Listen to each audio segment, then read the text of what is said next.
Estamos de vuelta con más, son las 8:04 de la mañana, hora del este de los Estados Unidos, 9:04 hora de Venezuela. Y como todos los jueves, tenemos con nosotros el análisis y la perspectiva de nuestra compañera Gabriela Peroso sobre temas que han sido noticia esta semana. Gaby, bienvenida. Quería saber, pues, ¿qué nos tienes para hoy? Hola, muy buenos días, Marjorie. Como siempre, un placer estar aquí junto a ustedes. En buenos días. Bueno, mucho de qué hablar. Pareciera que se van armando nuevamente algunas piezas del rompecabezas de las relaciones internacionales de Nicolás Maduro, que a veces avanza en silencio, lo hace público, pero lo hace silenciosamente y lamentablemente para los venezolanos de manera muy efectiva. Ha venido recibiendo una serie de visitas que son fundamentales para el desarrollo de su programa, mientras que de alguna manera la oposición está tratando de ponerse de acuerdo con el tema de las primarias, sigue ahogado en el tema de las protestas, de todos los gremios que están desesperados. Ellos van avanzando silenciosamente. Hace aproximadamente una semana recibieron nuevamente a las autoridades de alto nivel de Irán. Lo hacen y siguen hablando que van a estrechar lazos. Obviamente se presentan en el canal del Estado haciendo una visita a ese automercado que queda en la capital, en Caracas, en donde se venden estos productos iraníes, una especie de gran Walmart, un gran establecimiento comercial que justamente es la materialización de las relaciones. Pero eso es a puertas afuera, a puertas adentro continúa y siguen analizándolo todos los expertos, esa cooperación internacional de este eje del mal, porque justamente, y lo escuchábamos en algunos de los foros que se han dado recientemente, aseguran que Irán ya tiene más de 3 décadas en América Latina con intereses muy específicos, obviamente. Uno de ellos es ir contra Estados Unidos y ellos se van entrelazando entre grupos terroristas y grupos criminales. Van buscando, por ejemplo, materia prima para enriquecer uranio, para poder entonces seguir armando todo lo que sería el tema nuclear y otro tipo de poderío militar. Irán justamente apoyando a sus aliados de Rusia, de China, van con el tema de las materias primas, se alimentan del crimen organizado, alimentan el tema del terrorismo, no necesariamente haciendo atentados específicos, pero sí avanzando a mediano y largo plazo. Y obviamente entre ellos apoyándose. Escuchábamos declaraciones del presidente de Ucrania que aseguraba que, por ejemplo, Vladimir Putin era un dictador ruso con armas iraníes. Y eso es una realidad. Ellos justamente se van retroalimentando y el gran problema aquí es que Occidente normalmente tenía el tema de las sanciones como un arma fundamental que llegó a ser efectiva en muchos casos, en otros no, por ejemplo en el tema cubano no lo fue a largo plazo, pero de alguna manera había maneras de presionar. Pues bien, las cifras y los últimos informes dan cuenta que, por ejemplo, Rusia podría experimentar un crecimiento, muy a pesar de que las sanciones internacionales no fueron impuestas como por Estados Unidos, que ha sido uno de los discursos que siempre se da, sino que prácticamente se han dado a nivel mundial. Pero ¿qué pasa? Rusia, a pesar de no tener un apoyo directo de China y abierto, sigue, por ejemplo, enviando petróleo a China, que se lo sigue comprando, actores fundamentales como India, que siguen creciendo, no se ponen ni del lado de Occidente ni del lado de todas estas autocracias, y definitivamente el mundo cambió y Occidente no tiene las herramientas necesarias. Y obviamente Venezuela aprovecha todo eso para seguir avanzando. Recibe la visita de Irán y recibiendo la visita de Irán y apoyando a Rusia y a China, se metió en el tema otra vez Maduro de este balón espía chino, diciendo que Estados Unidos nuevamente utilizó la fuerza en contra de China. Con todo lo que dice Nicolás Maduro, con todas las acciones que acomete, con todas las sociedades oscuras que tiene, sin embargo, la política actual de Estados Unidos es de seguir en el tema de la flexibilización de las sanciones. Ya conocíamos las que se dieron en materia petrolera relacionadas a algunas empresas norteamericanas, pero ahora también se ha dado autorización por parte de la OFAC para que, por ejemplo, sea explotado uno de los yacimientos conocido como Dragón de Trinidad y Tobago para el gas. Particularmente en el tema del gas, Venezuela podría tener algunas ventajas competitivas. Antes de las sanciones de 2018 se había avanzado en una cantidad de plantas para justamente explotar ese gas que muchas veces se está quemando y se había quedado todo paralizado con las sanciones, pero se vuelve a reactivar este tema. Esto que al final le da oxígeno a Nicolás Maduro, le va a dar más recursos para el 2024, para esas elecciones, y vemos entonces cómo Trinidad y Tobago está de visita esta semana en Venezuela, reuniéndose ambos cancilleres, todo en sana paz, avanzando entonces en todos estos proyectos energéticos. Adicionalmente se habla ya del envío de algunos cargueros también por parte de la empresa italiana Eni. Es decir, Nicolás Maduro sigue avanzando en su proyecto económico sin mayores contratiempos. Adicionalmente vemos a personeros del gobierno decir que la oposición no va a tener derecho a tener, por ejemplo, recursos para poder armar sus primarias y posteriormente ir a una campaña presidencial. Vemos cómo avanzan, cómo se han flexibilizado algunas sanciones y el tema de la negociación en la mesa para pedir esas garantías electorales sigue parado. Pero adicionalmente escuchamos declaraciones de Jorge Rodríguez en donde dan cuenta de que al parecer van a poder pasar a una segunda etapa porque va por buen camino el tema del fondo del dinero de todos los venezolanos que se encontraba congelado en el extranjero, que estaba siendo protegido y que ahora a través de Naciones Unidas podría llegar para temas de ayuda humanitaria. Ojalá ellos no se hagan con ese dinero, son 3.200 millones de dólares. Ellos están poniendo condiciones a esa mesa de negociación.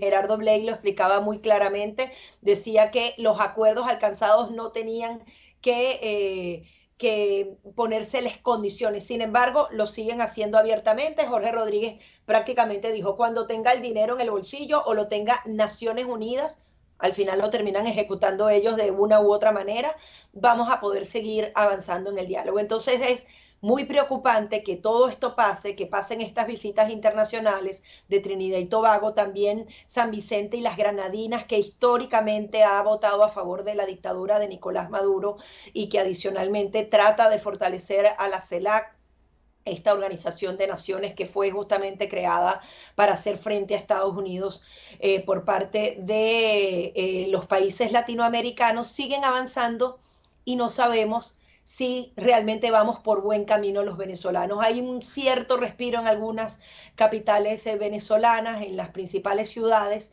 pero el tema aquí es que si ellos se hacen con la elección completa del 2024, no solamente van a tener dinero, sino también la legitimidad la van a ver poder recuperar con el 100% del apoyo internacional y estaríamos en una situación aún más oscura para los venezolanos. Gaby, bien interesante este análisis. Tengo varias preguntas y voy a comenzar con la siguiente. Hay una expectativa en los venezolanos de que estos acuerdos en materia energética y petroleros se pueda traducir en una situación de prosperidad y mejoría para el país. Quisiera que hablaras en concreto sobre en qué se traduce realmente, cuáles serían los beneficios de estos acuerdos. Obviamente se tiene que traducir en cierta prosperidad. Recuerda que estamos en el subsuelo del subsuelo económico en Venezuela. Cualquier mínima industria que se active en Venezuela, obviamente a ese sector, a esa área, va a traer prosperidad porque se tiene que generar empleos, va a haber otra vez flujo de efectivo, obviamente eso se va a dar. Y los venezolanos necesitan hoy, no mañana, no dentro de una década, poder vivir mejor. Eso es una realidad que está allí y que es necesaria para los venezolanos. El tema aquí es que justamente a través de esa presión económica, que es a la única que obedece Nicolás Maduro, es que se pueden encontrar ciertas garantías democráticas. Ya ni siquiera podemos hablar de garantías completas, ciertas garantías democráticas. Y a mí lo que me preocupa es que tanto desgaste por parte de la comunidad internacional, que ha sido excepcionalmente buena con los venezolanos, que nos prestó demasiada atención, que obviamente tienen demasiados problemas para solamente centrarse en el tema venezolano, estén tan desgastados que quieran resolverlo de una manera más sencilla.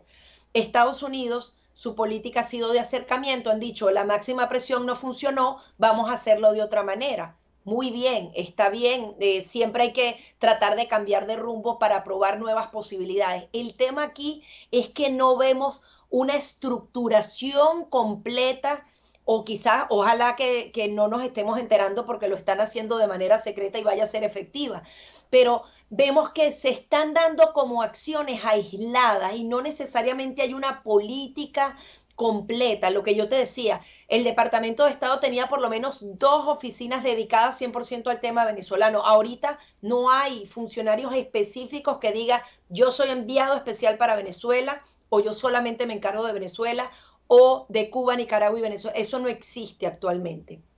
Y Ahora, obviamente el rumbo se pierde. Dime. nos mantenemos con la interrogante de cuál ha sido el protocolo para destinar estos recursos, en qué se van a invertir estos recursos que se habló desde un inicio que era para la crisis humanitaria y el diálogo. ¿Pudiese avanzar porque se ha condicionado a la entrega de estos recursos en este caso? Es que, bueno, los protocolos se van a seguir a través de Naciones Unidas. Yo te comentaba, y tenemos bastante tiempo hablando de eso, que hay una serie de programas que ha instaurado Naciones Unidas en otras naciones. Por ejemplo, en Irak fue malísimo la corrupción y todo lo que pasó allí fue muy grave, pero hay algunos mecanismos para que esos recursos que son de los venezolanos, que no son donaciones internacionales, sino que son nuestros recursos congelados, puedan traducirse en ayuda humanitaria. El gran tema aquí es que dicen que para ejecutar la ayuda humanitaria, los puertos por quienes son controlados por el régimen de Nicolás Maduro, los funcionarios que quizás podrían intervenir en eso. Realmente van a haber funcionarios de Naciones Unidas que en suelo puedan asistir y proveer toda esa ayuda humanitaria. Como tú dices, ¿cómo se va a distribuir ese dinero? No sé, el 40% va a ser para medicinas, el otro 40% para alimentos, van a reparar escuelas. O sea, hay tantas cosas por hacer. El tema de los servicios públicos, se hablaba del tema del servicio eléctrico nacional. Hay miles de cosas que atender y no sabemos quién va a tomar esas decisiones. Y aquí el gran tema es que ellos se pueden hacer con esa imagen pública para el tema de las elecciones. Entonces, tienes dinero por gas, tienes dinero por petróleo. Naciones Unidas va a destrancar estos recursos y de alguna manera ellos pueden a nivel municipal hacerse con eso y la gente volver a sentir que son ellos los que les están entregando. ¿En qué campaña política quedaría entonces la oposición? Quedaría completamente por fuera, porque sabemos que en las campañas políticas el dinero cuenta. Entonces, además, esa prosperidad económica que puede venir también puede ser interpretada como, bueno, al final Nicolás Maduro se va a quedar en el poder, él es el que ahora está cambiando de política, ya no va a ser tan socialista, va a dar un poquito de apertura capitalista y el venezolano podría decir, mejor me quedo con este malo conocido que el bueno por conocer y en 2024 podrían quedar completamente legitimados sin contar todas las restricciones políticas que tenemos, que no podemos tener el candidato que los venezolanos quieren, cualquiera sea, porque hay inhabilitaciones políticas por todas partes y adicionalmente la sombra de que se utilice el Poder Judicial para revertir cualquier resultado. Entonces, si bien la prosperidad económica es absolutamente necesaria, y podría dar un respiro a los venezolanos, el tema es que en el medio tienes que utilizar justamente esos recursos para que se sienten realmente en la mesa, para que realmente hayan garantías y que también la comunidad internacional se involucre de lleno en ese proceso electoral. Adicionalmente, bueno, todo el tema institucional va a estar allí al margen. Hay quienes dicen, no podemos estar organizando elecciones si no está reparando el sistema judicial, político. Es una trampa en la que estamos, pero en el que pareciera que solo Nicolás Maduro avanza. Ya tiene gas, petróleo, recursos de Naciones Unidas. ¿Qué más pedir? Otra pregunta que tengo por allí de un tema que tocaste que me parece bien interesante. Tras lo ocurrido con el globo llamado espía chino, se han tensado mucho más las relaciones entre Estados Unidos y China. ¿Esto favorece estratégicamente y económicamente las relaciones entre Estados Unidos y Venezuela? Bueno, no sé hasta dónde se han fracturado las relaciones entre China y Estados Unidos. un sector del país aquí en Estados Unidos le ha dicho, tienes que ser fuerte y decir a China que esto no puede ocurrir. Imagínense un globo que era de las dimensiones, la parte tecnológica de 3 autobuses, o sea, una plataforma volando sobre instalaciones militares de Estados Unidos. Estamos hablando de algo gravísimo. O sea, aquí no puedes volar un dron tú por error que tu hijo se equivocó. Aquí estamos hablando de Sí. 3 autobuses estacionados sobre instalaciones militares. Eso tenía que tener una respuesta. Bueno, el miércoles nos enteramos, porque venían sobrevolando desde Alaska desde la semana anterior, y lo volaron 8 días después, fue que derrumbaron ese, ese, ese, Globo. ese y justamente la respuesta de Estados Unidos sigue siendo, yo no quiero ser adversario de China, sino que sigamos siendo competidores. Yo quisiera ponerlo al revés. ¿Tú crees que un globo espía estadounidense puede sobrevolar? Es que ni siquiera Taiwán no puede estar ni cerca de Asia. Es impensable para los chinos que esto suceda. Entonces, no necesariamente esas relaciones están tensas porque parece que hay demasiados intereses por debajo que no sabemos a qué obedecen. Vimos que el presidente Biden dijo que si ponían en riesgo nuestra soberanía, Estados Unidos actuaría. Entonces, al margen de eso, yo no creo que se haya roto ningún tipo de relación entre China y Estados Unidos. Pueden estar tensas de manera retórica, en discurso, pero yo creo que sigue Estados Unidos diciendo mejor con los chinos no me meto porque ya el mundo está suficientemente complicado. Entonces, de favorecer o no a Venezuela, yo creo que Venezuela solamente quiso hablar en el escenario internacional para figurar un poco, porque las declaraciones de Maduro estuvieron presentes en varios países y ellos siguen beneficiados independientemente de que si ellos están o no esas relaciones frágiles. Realmente no ha habido algo contundente entre China y Estados Unidos que pueda sacar provecho. Venezuela simplemente dieron esta declaración que además es muy desafortunada porque ellos siempre están diciendo que no se metan en la política venezolana, pero cada vez que pasa un episodio internacional en donde ellos pueden defender a sus aliados, lo hacen de manera inmediata, entonces no sabemos dónde queda ahí esa injerencia extranjera de la que ellos mismos hablan. Ya para cerrar, porque sabemos que tienes muchos compromisos el día de hoy, Gaby, quisiera que nos brindaras tu perspectiva periodística, tu análisis sobre el discurso del Estado de la Unión del presidente Biden. Bueno, a mí me preocupa mucho. Esta es una gran nación y cada vez que uno ve ese tipo de discursos, ver a todos los poderes del país estar presentes en una sola sala, es hermoso el ejercicio democrático que se hace en esta nación, un presidente que le rinde cuentas a los demás poderes. A mí lo que me preocupa de manera muy profunda, y ahí tengo que criticar a ambos partidos, es la división que se ha creado en esta nación. Y esa división es la misma que nos llevó a haciendo promesas totalmente fuera de las instituciones y que ahora se traducen en lo que está. Hay demasiada polarización política aquí, Marjorie, hay demasiada izquierda profunda, derecha profunda y muchas guerras. Y obviamente eso lesiona al país de una manera muy significativa. Por ejemplo, ver que ambos partidos se pararan para alabar la labor de los policías era hermoso, pero ¿en qué contexto se estaba dando la alabada a decir que ahí la mayoría de los funcionarios policiales son buenos? En medio de una agresión brutal que hicieron 5 o 7 funcionarios a un hombre en particular. Entonces toman por un lado el tema del racismo, pero en este caso no tenía que ver con el tema racial porque todos eran de la misma raza.